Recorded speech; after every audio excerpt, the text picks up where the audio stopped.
What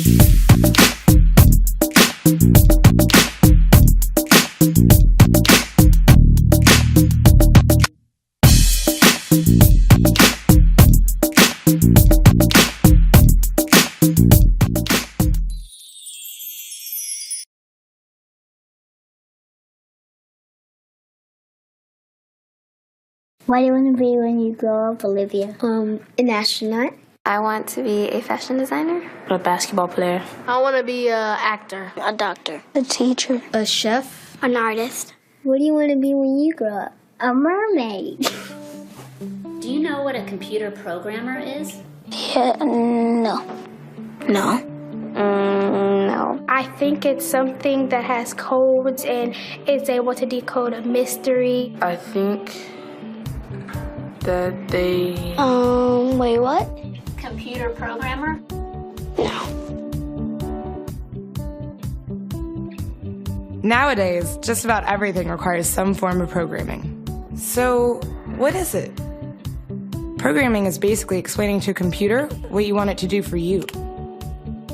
When you're programming, you're teaching possibly the stupidest thing in the entire universe, a computer, how to do something. Programming is one of the only things in the world that you can do where you can sit down and just make something completely new from scratch, you know, whatever you want. It's really not unlike kind of playing an instrument or something, or playing a sport. It starts out being very intimidating, but you kind of get the hang of it over time. Coding is something that can be learned, and I know it can be intimidating. A lot of things are intimidating, but you know, what isn't? A lot of the coding that people do is actually fairly simple. It's more about the process of breaking down problems than you know, sort of coming up with complicated algorithms as people traditionally think about it. Well, if it's fairly simple, why aren't there more of us doing it? Over the next 10 years, there will be 1.4 million jobs in computer science, and only about 400,000 grads qualified for those jobs. That's a shortage of 1 million people. So, how do you start?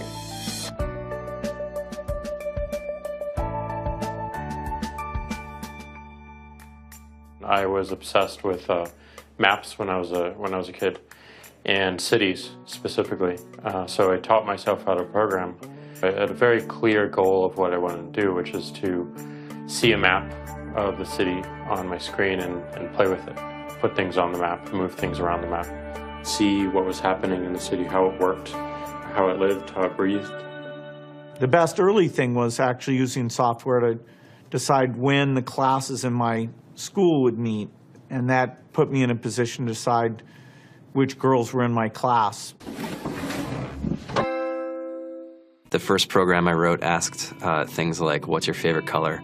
Or how old are you? I first learned how to make a green circle and a red square appear on the screen. The first time I actually had something come up and say, hello world, and I made a computer do that. It was just astonishing. When I finally learned a little bit of programming, that blank wall resolved into a bunch of doors, and you open them, and finally you start to open enough doors that the light comes in.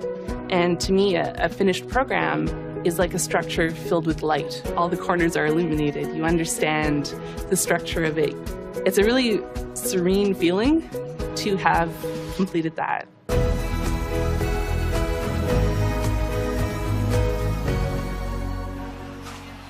It took me some time to realize that creating things with your hands or creating code, creating programs, is just a different way to express creativity. I think right now there's a big emergence of the culture of making. People who make their own scarves and hats, people who write their own apps. Now it's just limited by your imagination and sort of what kinds of ideas what kind of understanding can you build into the computer so that it can do these things that were previously impossible.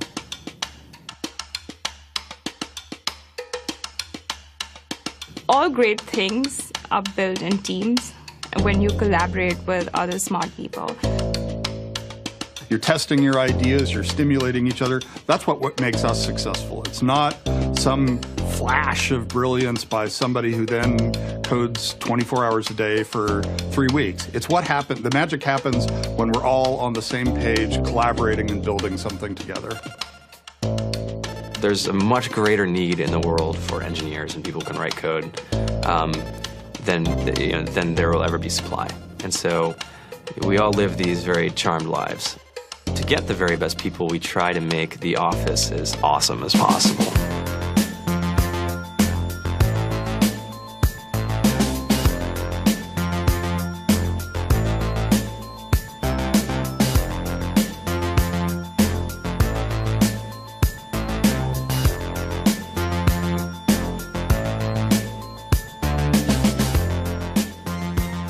We have a fantastic chef, Free food, breakfast, lunch, and dinner.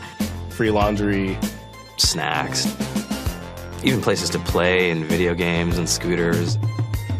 There's all these kind of interesting things around the office and places where people can play or relax or go to think or play music or be creative.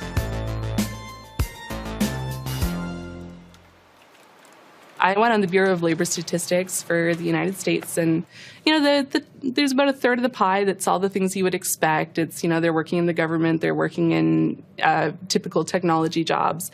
But then, like, the rest of the pie, and it was the majority of the pie, just split down into these little teeny slices of every industry imaginable. And what it is, computers are everywhere. You want to work in agriculture? Do you want to work in entertainment? Do you want to work in manufacturing? It's just all over.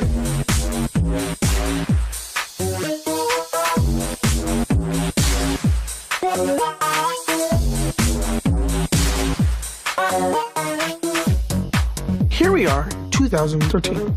We all depend on technology to communicate, to bank, information, and none of us know how to read and write code.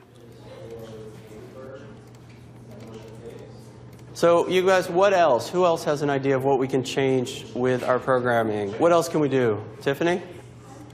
What I saw my students take away from using Scratch and programming in our classroom is that they were willing to push through problems. It really builds critical thinking, it builds problem solving, and it's something that they can then apply to math in the classroom or their reading skills. We integrated science with this programming, and I saw my scores go up 30%.